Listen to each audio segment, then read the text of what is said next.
तमाम देखने और सुनने वालों को प्यार भरा सलाम।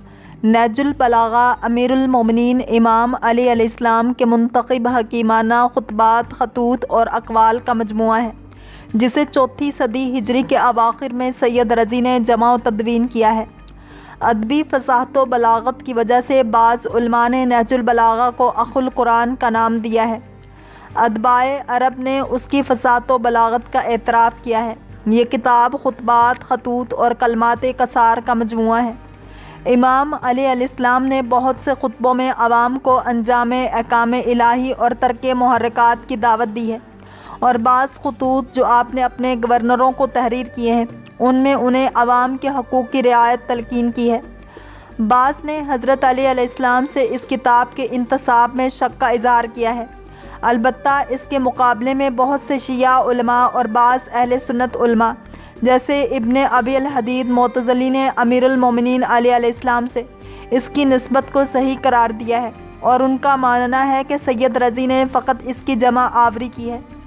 बाज़ शिया उलमा ने नहजुल बलागा के अक़वाल और कलिमात के सही होने को साबित करने के सिलसिला में मुतअद्दिद किताबें लिखी हैं, जिसमें उन्होंने सनद और सबूत पेश किए हैं। नहजुल बलागा इस्लामी सकाफ़त और तालीमात का एक ऐसा इस्लामी दायरतुल मुआरिफ़ है जो खुदा शनासी, तौहीद, मलाइका की दुनिया, खलकत कायनात, इंसानी फ़ितरत, उम्मतों, नेकुकार और सितमगर हुकूमतों पर बहस करता है। ताहम असल नुक्ता यह है कि इस पूरे कलाम से अमीरुल मोमिनीन अली अलैहिस्सलाम का मकसद तबीयत, हैवानात, फ़लसफ़ी या तारीख़ी नुकात की तफ़हीम और तदरीस मकसूद नहीं था। कलाम अमीरुल मोमिनीन इस तरह के मौज़ूआत बयान करने में कुरान करीम की मानिद है, जिस तरह कुरान पाक उन मौज़ूआत को मौज़ा व नसीहत की ज़बान में महसूस या माक़ूल बयान के साथ रोशन और काबिल इदराक नमूनों की सूरत में पढ़ने वाले के सामने पेश करता है, और फिर कदम ब कदम आगे बढ़कर उसे अपने साथ उस मंजिल यानी अल्लाह की दरगाह की जानिब, आस्ताने परवरदिगार यकता की जानिब ले जाता है, जहाँ उसे पहुँचना चाहिए, जहाँ आसमान, ज़मीनों, आफ़ताब और चाँद, तारों और पहाड़ों की खलकत की बात आती है। आप अलैहिस्सलाम नसीहत की ज़बान में सिखा देते हैं कि जो कुछ खालिक ने मखलूक़ात को अता किया है खैर ही खैर है, लेकिन नाशुक्रा इंसान इतनी सारी नेमतों का शुक्र अदा नहीं करता और राह खुदा को छोड़कर राह शैतान की तरफ भागता है, और अल्लाह की बख्शिशों अता को शर अंगेज़ियों और फितना अंगेज़ियों में सर्फ कर देता है। और चूँकि उसमें गुज़िश्ता अक़वामों उमम की दास्तानों का तज़किरा है, चुनाचे आप उनके तवस्सुत से हाज़रीन को तालीम देते हैं कि ज़माना आईना इबरत है जिसमें माज़ी का मुशाहिदा किया जा सकता है। लेकिन सवाल यह है कि इबरत हासिल करने वाला कौन है? देखो, दुनिया से गुज़रने वाली और ज़ेर खाक सो जाने वाली उम्मतों को क्या देखा उन्होंने और क्या किया उन्होंने। उनके नेक कामों की तक़लीद करो और उन ढोंडे अफ़ाल से परहेज़ करो जो उनकी नाबूदी का सबब हुए। उन नसाए के ज़मन में कभी अपने असहाब पर नज़र डालते हैं और उनके हाल और किरदार के बारे में मुतफ़क्किर हो जाते हैं।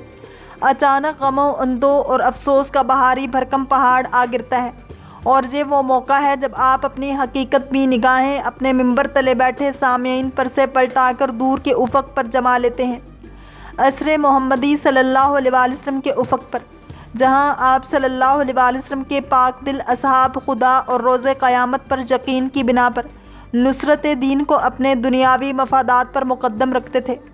एक बार हाज़रीन सामईन की तरफ मुतवज्जे हो जाते थे और देखते थे कि इस दौर से अब तक 30 साल से ज़्यादा मुद्दत नहीं गुज़री है। ये अचानक क्या हुआ है कि इस मुख्तसर सी मुद्दत में नाम के मुसलमान हकीकी मुसलमानों के मसनद पर बराजमा हुए हैं।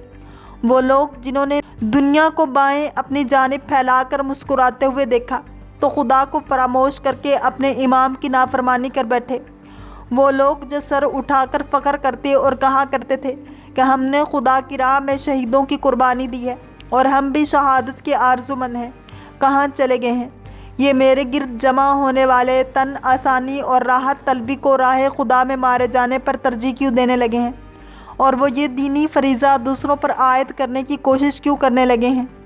ये देखकर आप सदर अव्वल के मुसलमानों के इसार और मसावात के मनाजिर की जानिब पलटते हैं जो दूसरों को अपने ऊपर मुक़द्दम रखते थे اور مال دنیا کی آلودگیوں سے پاک رہنے کی تدبیروں میں مگن نظر آتے اور اپنے آپ سے پوچھتے تھے کہ یہ سب اس قدر مالو اندوز اور دنیا پرست کیوں ہوئے ہیں۔ یہ نمونے اور دوسرے نمونے امیر المومنین علی علیہ السلام کے خطبات کے مضامین و محتویات کو تشکیل دیتے ہیں۔ جس زمانے میں اسلام دور دراز ممالک میں پھیل رہا تھا، حضرت علی علیہ السلام مدینہ منورہ میں مسلمان عربوں کی ابھرتی ہوئی قوم کی دماغی قوت بڑھا رہے تھے۔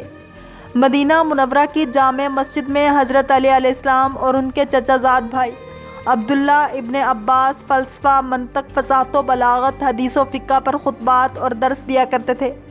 یہ ابتدا تھی اس دماغی تحریک کی جو بعد میں بہت زور و شور سے بغداد میں ظہور پذیر ہوئی۔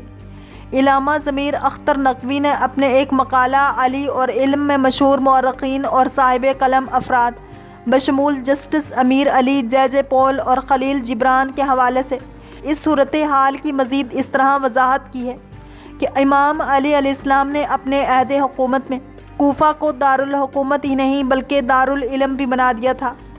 کوفہ کی مسجد میں ہزاروں اصحاب کے سامنے، جس میں نہ صرف عرب بلکہ غیر عرب، عجم اور کتبی سبھی ہوتے تھے، مختلف عنوانات مثلاً الہیات، طبیعت، اخلاق، سیاست، تمدن و معاشرت، تخلیق کائنات، فنون و نظام عسکری پر برابر تقریریں فرماتے تھے۔ حضرت علی علیہ السلام کی نظر مستقبل آپ جانتے تھے کہ تقریر کی حفاظت کے لیے اس کو ضبط تحریر میں لانا ضروری ہے۔ اسی وجہ سے انہوں نے اپنے زمانہ خلافت میں مصنفین اور جمع کنندہ کا نہ صرف تحفظ کیا بلکہ ان کو اس کام کی ترغیب بھی دیتے تھے۔ اس حکمت عملی کا نتیجہ یہ نکلا کہ آپ کے عہد خلافت میں اہل قلم آپ کے خطبات اور اقوال کو محفوظ کرنے لگے۔ ان افراد میں امام حسن علیہ السلام، امام حسین علیہ السلام کے علاوہ عبداللہ ابن عباس رضی اللہ تعالیٰ عنہ، جابر ابن عبداللہ انصاری رضی اللہ تعالیٰ عنہ، اسبا بنت نباتہ، کمیل ابن زیاد اور حسن بصری رضی اللہ تعالیٰ عنہ کے نام لائق ذکر ہیں۔ بے بہا یہی چیدہ تحریریں بعد کے مؤلفین اور جمع کنندہ کے لیے ایک بے بہا ذخیرہ ثابت ہوئی۔ کلام امیر المومنین کے جمع کرنے والوں میں سب سے ممتاز نام سید رضی کا ہے اور تھا۔ سید رضی کا زمانہ حیات اسلامی تہذیب و تمدن کے منابع اور ماخذوں سے بھرپور کتب خانوں کی فراوانی کے لحاظ سے تاریخ کا نادر دور تھا، کیونکہ ابھی تک یہ کتاب خانے یورپی مسیحیوں اور منگولوں کی چیرہ دستیوں اور وحشیانہ مظالم سے محفوظ تھے۔ ان میں چند قابل ذکر ہیں۔ کتب خانہ دارالعلم 80,000 کتابیں جو سید رضی اور ان کے بڑے بھائی سید مرتضیٰ کا تھا۔ کتب خانہ بیت الحکمت جو بغداد کا بہترین کتب خانہ تھا۔ کتب خانہ قرطبہ اندلس 3 لاکھ کتابیں تھیں۔ یہ بھی کہا جاتا ہے کہ جب ہلاکو خان بغداد آیا تھا تو اس کی فوج نے ان کتب خانوں کی کتابوں سے پل بنا کر دریا کو عبور کیا تھا۔ بس اسی پر اکتفا نہ کیا بلکہ باقی ماندہ کتابیں جلا دی گئیں۔ یورپین نے جب طرابلس اور شام پر حملہ کیا تھا تو 30 لاکھ کتابیں ہیں۔ مذکورہ بالا کتب خانوں میں حضرت علی علیہ السلام، امام حسن علیہ السلام اور امام حسین علیہ السلام کے نوشتہ خطوط، عہد نامے اور مضامین بھی موجود تھے۔ سید رضی خوش قسمت تھے کہ نہج البلاغہ کی تدوین میں ان کو دنیا کے ان بہترین کتب خانوں تک رسائی تھی۔ وہ نقیب خانوادہ ابو طالب کے عہدہ پر بھی فائز تھے، جو ایک بڑا اعزاز تھا۔ نہج البلاغہ کی تدوین کے لیے انہوں نے بے شمار سفر کیے اور ان ذخیروں سے بھرپور فائدہ اٹھا کر بڑی محنت شاقہ سے نہج البلاغہ کی تدوین کی۔ یہ ناممکن ہے کہ اس پایا کے علمی ماخذ اور مصادر آج کے مورخ کو حاصل ہو سکیں، لیکن اتنے بڑے مواد کے تلف ہو جانے کے باوجود دانشوروں کی کوشش سے نہج البلاغہ پر مسلسل تحقیق کا کام جاری ہے۔ نہج البلاغہ کا ترجمہ 18 زبانوں میں ہو چکا ہے اور مختلف زبانوں میں اس کے ترجمے کی تعداد 100 سے زیادہ ہو چکی ہے۔ اس کی متعدد شرحیں اور تکملیں بھی لکھی گئی ہیں، بعض نے ان کی تعداد 300 سے زیادہ ذکر کی ہے۔ واللہ تعالی عالم و رسولہ عالم۔ اللہ کریم ہم سب کو دین اسلام کی پیروی کرنے والا اور عشق مصطفیٰ صلی اللہ علیہ وآلہ وسلم نصیب فرمائے۔ اگر آپ کو یہ ویڈیو پسند آئی ہے تو لائک، شیئر اور سبسکرائب کرنا مت بھولیے تاکہ ایسے ہی اسلامک انفارمیٹیو ویڈیوز آپ تک پہنچتی رہیں۔